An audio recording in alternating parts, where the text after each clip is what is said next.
نحمدہ ونصلی ونسلم علی رسولہ الکریم۔ حضرات، آج میں جو عمل شفائی بول کے توسط سے آپ کے سامنے پیش کرنے لگا ہوں، یہ بہت پرتاثیر عمل ہے، اور یہ میرے مرشد شیخ الوظائف حضرت اقدس حکیم طارق محمود صاحب کا بتایا ہوا اور بارہا کا آزمودہ عمل ہے۔ تو آپ خاص طور پر جو زمیندار حضرات ہیں، جن کا تعلق زمینوں سے ہے، کھیتی باڑی کا کام کرتے ہیں اور اسی پہ ان کا گزارا ہوتا ہے یا وہی ان کا کاروبار ہے، تو ان کے لیے یہ بہت بہترین عمل ہے، اور خاص طور پہ آج کا یہ عمل انہی کے لیے پیش کر رہا ہوں۔ سب سے پہلے تو زمیندار حضرات جو ہے، جس چیز نے زمیندار کو نقصان پہنچایا ہے اور ہماری فصلیں بھی برباد ہوئی، اور زمیندار جو ہے وہ غریب سے غریب تر ہوتا گیا، وہ کیا؟ وہ دو چیزیں ہیں۔ ایک، جب سے زمیندار نے سود پہ قرض لینا شروع کیا بینک کے نام سے، یعنی بینک سے جتنے بھی زمینداروں نے قرض لیا ہے وہ کبھی ترقی نہیں کر پائے، ان کی فصل تباہ ہو رہی ہے۔ کیوں؟ سود یہ اللہ جل جلالہ سے اعلان جنگ ہے، اور جو اللہ سے جنگ کرے گا وہ کبھی جیت نہیں سکے گا۔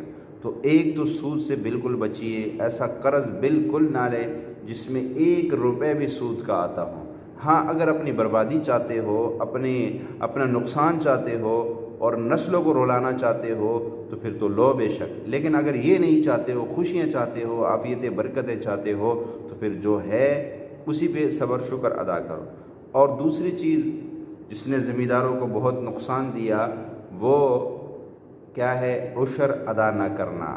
تو یہ دو چیزیں لازمی کرے، ایک تو عشر ادا کرو اور دوسرا سود سے بچے۔ کوئی بھی فصل ہو، جتنا نقصان ہو رہا ہو، لیکن عشر جو ہے وہ کبھی بھی جو ہے اس کو نہ روکو، عشر ادا کرو اور مستحق تک پہنچاؤ۔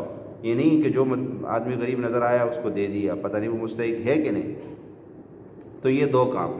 اور تیسرا کام جو آپ نے فصل کے لیے کرنا ہے، جو 2 عمل بتا رہا ہوں، اس سے آپ کی فصل بہت بہترین ہو جائے گی۔ وہ 2 عمل یہ ہے، ایک تو جو فصل آپ نے بیج کے طور پہ زمین میں ڈالنی ہے، جو بیج آپ نے ڈالنا ہے اس پہ آپ دم کریں، اور اس کے علاوہ جب آپ نے فصل کے لیے سپرے کرنی ہے تو اس سپرے پر یا سپرے کے ساتھ جو پانی ملانا ہے اس پانی پہ دم کر لے، اور انشاءاللہ یہ عمل جب فصل کے آخر تک آپ جاری رکھیں گے تو آپ کے فصل کو کوئی کیڑا نہیں لگے گا، کوئی ایسی چیز جو فصل کو نقصان دینے والی ہے زہریلا، وہ آپ کی فصل کو نقصان نہیں دے سکے گی اور آپ کی فصل محفوظ رہے گی۔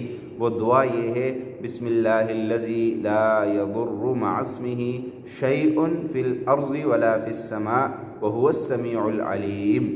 اس دعا کو 41 بار 100 بار پڑھ کے پانی پہ دم کرے، اور وہ پانی سپرے کے ساتھ ملا کے سپرے کر دیا کرے، اور جب بیج ڈالنا ہے اسی پہ یہ دم کر دے۔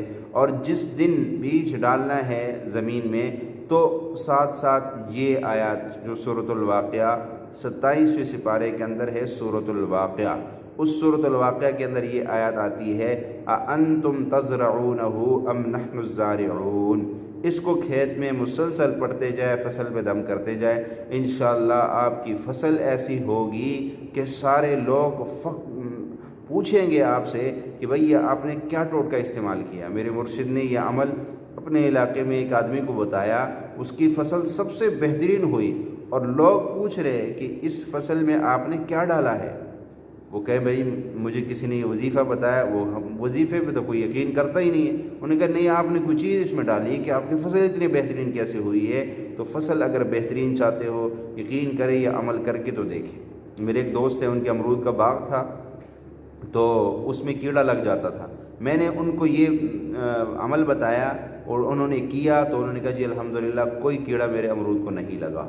تو میرے بھائیوں، یہ اعمال کر کے تو دیکھے، اعمال نبوی سے دنیا بھی بنے گی، آخرت بھی بنے گی۔ تو انشاءاللہ اس عمل کو خود کرے، اور جتنے زمیندار ایسے پریشان حال ہے ان تک یہ عمل ضرور پہنچائیے۔ السلام علیکم ورحمۃ اللہ وبرکاتہ۔